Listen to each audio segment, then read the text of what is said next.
নমস্কাৰ বন্ধুসকল, প্ৰভাত শইকীয়া ক্ৰিয়েশ্যনে আপোনালোক সকলোকে আগন্তুক শাৰদীয় দুৰ্গোৎসৱৰ শুভেচ্ছা জ্ঞাপন কৰিছোঁ।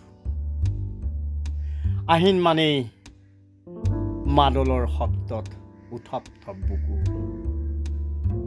নিয়ৰ সিক্ত দুবৰিত ভৰি থাকে শেৱালি, মন উৰে চিলনীৰ দৰে। এই আহিনৰ এই বৰ্ণিল সময়ত সকলো ব্যস্ত হৈ নিজৰ নিজৰ কৰ্ম, প্ৰতিমা খনিকৰে প্ৰতিমাত প্ৰাণ দিবলৈ চেষ্টা কৰে। বিভিন্ন শিল্পীয়ে পূজাৰ বাবে প্ৰস্তুতি চলায়। এক উথপ-থপ পৰিৱেশ। এই পৰিৱেশতে আমিও প্ৰভাত শইকীয়া ক্ৰিয়েশ্যনে আপোনালোকলৈ আমাৰ সৃষ্টিশীল কৰ্মৰে আপোনালোকক শাৰদীয় শুভেচ্ছা জ্ঞাপন কৰিব খুজিছোঁ। প্ৰভাত শইকীয়া ক্ৰিয়েশ্যন অসমৰে নহয়, ভাৰতবৰ্ষতে ইতিমধ্যে নিজৰ সৃষ্টিশীল কৰ্মৰে এখন স্থান দখল কৰিবলৈ সক্ষম হোৱা বাঁহ শিল্পৰ প্ৰতিষ্ঠান ঢেকৰঘাটস্থিত এই বাঁহ শিল্প প্ৰতিষ্ঠানত আপোনালোকৰ মৰম চেনেহেৰে আজি প্ৰায় 19টা বছৰত ভৰি দিলে।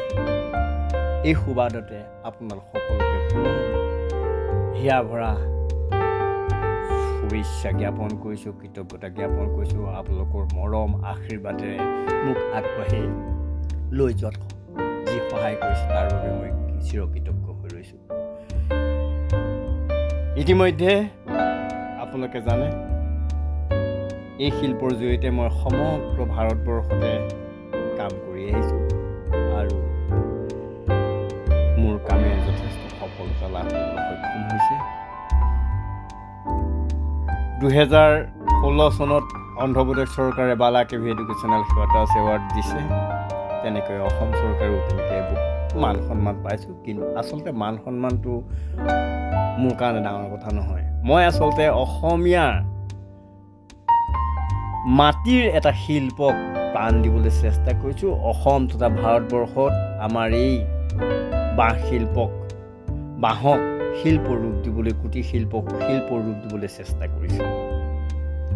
গতিকে আপোনালোকৰ সহায় সহযোগ কামনা কৰিছোঁ। অদূৰ ভৱিষ্যতে কাম কৰি যাম। গতিকে আপোনালোকক এই শাৰদীয় বতৰত অন্তৰ ভৰা শুভেচ্ছা জ্ঞাপন কৰিছোঁ। সকলোৱে জীৱনটো সুখী হওক, সুখে শান্তিৰে পাৰ হওক।